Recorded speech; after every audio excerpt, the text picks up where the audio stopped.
Kumusta mga kapango? Namiss niyo ba ako? Samahan niyo kami mamili ng costume sa Walmart. Hanap pa tayo ng iba.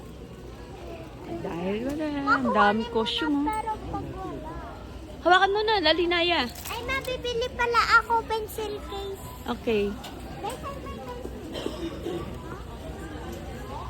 Ito maganda, 26. Ang mahal naman ito.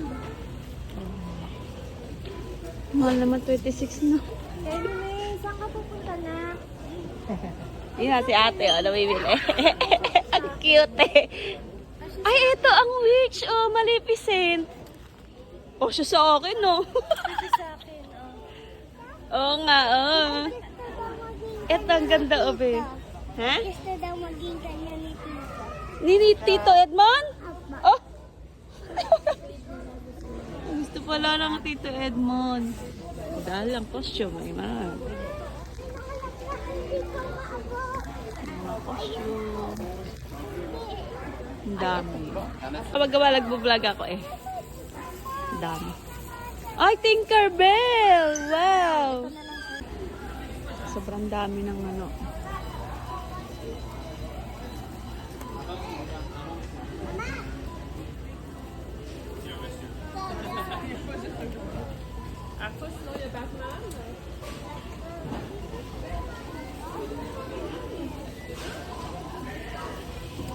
Ano pa dito?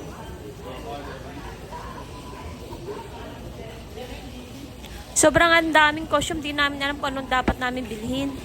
Pero nung nakabili na kami, muwi na rin kami. At ito nga, nandito nga ako ngayon sa bahay ni Ate Nanet. Binigyan niya ako ng isang buong sunflower, masarap daw to yung mga buto. Mamili na lang daw ako dito kung ano ang gusto kong kunin.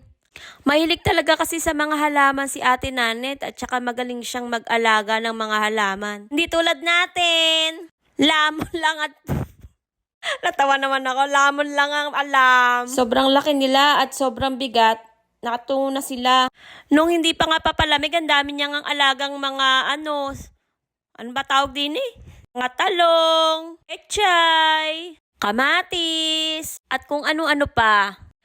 Kailangan din magtipid dito at mga magtanim-tanim na mga gulay kasi sobrang mahal nga ng mga bilihin. Nakakakita naman ako nito noon, kaya lang hindi ako nakakahawak. Ang laki pala nito, no? Tapos tinatanggal pala yung buto nito para makain. Pinapatuyo daw muna, sabi ni Ate Nanet. Ako naman, kinain ko na agad pagkatanggal ko sa buto. Kung may lason to, patay agad ako. Senti yarn. Nakadalawang malaki na nga kami. Temo, ang dami nang niyang buto, di ba? Hindi ko alam na kapag natuyo pala to, nandun pala yung mga buto. Akala ko lang talaga dati. Halaman lang siya. Tapos inisip ko, saan kayo nakukuha yung mga buto ng mga sunflower doon na bibili sa Pilipinas, di ba? So, ngayon, alam ko na. Alam nyo na rin. So, ayan nga, hinimay-himay ko na siya. Medyo masakit nga lang siya sa daliri. Pero nakakalibang din naman. Pwede rin daw pala tong kainin kahit di pa tuyo at galing mismo dito sa pinakahalaman niya.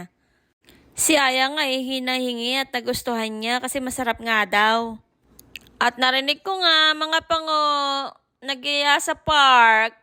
Akala nila hindi malamig.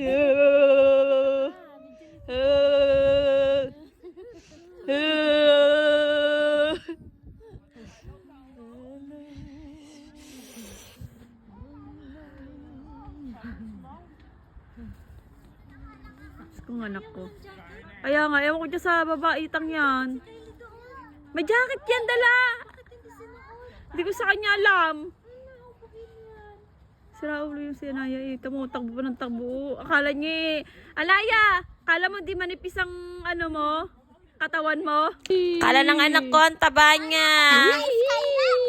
Hanggang dito lang ang aking vlog. Mga kapango, see you next time.